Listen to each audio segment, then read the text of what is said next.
To our YouTube channel. Guys, आज का जो सेशन है ये बहुत इंपॉर्टेंट है क्योंकि इस पर सिलेबस को हम डिस्कस करेंगे। कौन से चैप्टर में क्या क्या चीज़ें पढ़नी है मुझे, इन चीज़ों को डिस्कस करेंगे। क्लास 10 का फिजिक्स, केमिस्ट्री, बायोलॉजी जो पूरा जो सिलेबस है, इंटायर सिलेबस आज हम यहाँ पर डिस्कस करने वाले हैं। सबसे पहले बात करते हैं, अगर आप क्वेश्चन होता है उसमें टोटल अगर आप देखो तो 80 मार्क्स के क्वेश्चन आते हैं। ठीक है, 80 मार्क्स के क्वेश्चन आते हैं। 80 मार्क्स में से 25 और 25 जो केमिस्ट्री के होते हैं और 30 मार्क्स बायोलॉजी से क्वेश्चंस पूछे जाते हैं। अगर हम इन चीज़ों को थोड़ा सा डिफ्रेंशिएट करके देखें तो फिजिक्स में कई चैप्टर्स हैं। इन चैप्टर्स को में क्या क्या चीज़ें पढ़ना है, क्या क्या चीज़ें मुझे नहीं पढ़ना, किन चीज़ों को छोड़ देना है, इन सब चीज़ों को हम डिस्कस करेंगे। सबसे पहले हम शुरू करते हैं chapter 1, light reflection and refraction of light. ठीक है, इन सेक्शन में लाइट जो चैप्टर है आपको पूरा नेचर ऑफ लाइट, उसके बाद mirror formula, lens formula, image formation by the mirror and lens और रिफ्रैक्शन, सारी चीज़ों के बारे में हम पढ़ते हैं। उसके बाद आते हैं human eyes and colourful world.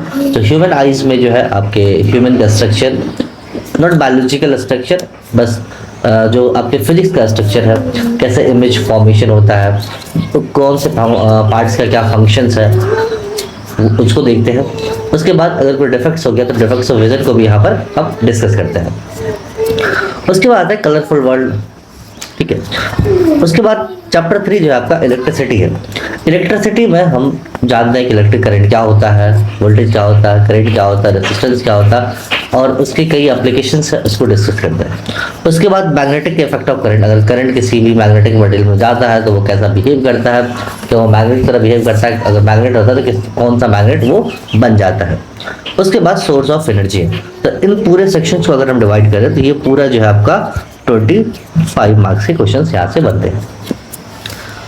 अगर हम सिंपल केमिस्ट्री को देखें, यहाँ से भी 25 मार्क्स के क्वेश्चन होते हैं। तो जो सबसे पहले केमिकल रिएक्शंस है, इक्वेशन, केमिकल रिएक्शन में कौन कौन से केमिकल रिएक्शन होते हैं, कितने टाइप के रिएक्शंस होते हैं, अगर उनको देखें तो कैसे रिएक्ट करते हैं वो, और रिएक्ट करने के बाद क्या क्या चीज़ें बनते हैं, कुछ उसके जो बेसिक कॉन्सेप्ट्स हैं, उसके कुछ रिएक्शंस हैं, और साथ में सबसे बड़ी चीज़ बैलेंस है केमिकल इक्वेशंस, उसको हम लोग डिस्कस करेंगे। उसके बाद एसिड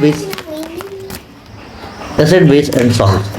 तो एसिड के फिजिकल प्रॉपर्टी और केमिकल प्रॉपर्टी क्या है, बेस के फिजिकल और केमिकल प्रॉपर्टी क्या है, सॉल्ट। उसके बाद मेटल्स एंड नॉन मेटल्स की भी सेम कहानी है, physical and chemical properties of metal और non metals both. Carbonates compound में कार्बन और इसके जो कंपाउंड्स हैं, इसकी क्या क्या रिएक्शंस होती है, किसके साथ क्या रिएक्शन करेगा, साथ में उसकी क्या प्रॉपर्टीज है, इन सब चीज़ों को हम यहाँ पर डिस्कस करेंगे। बायो की बात करें तो ये 30 मार्क्स के क्वेश्चन आते हैं यहाँ से। 30 मार्क्स में जो सबसे पहला होता है आपका लाइफ प्रोसेस, जो आपकी जो प्रोसेस है, चाहे वो रेस्पिरेशन हो, एक्सजेशन हो, एक्रीशन हो, ये सारे जो है आप लाइफ प्रोसेस में इसको डिस्कस करेंगे।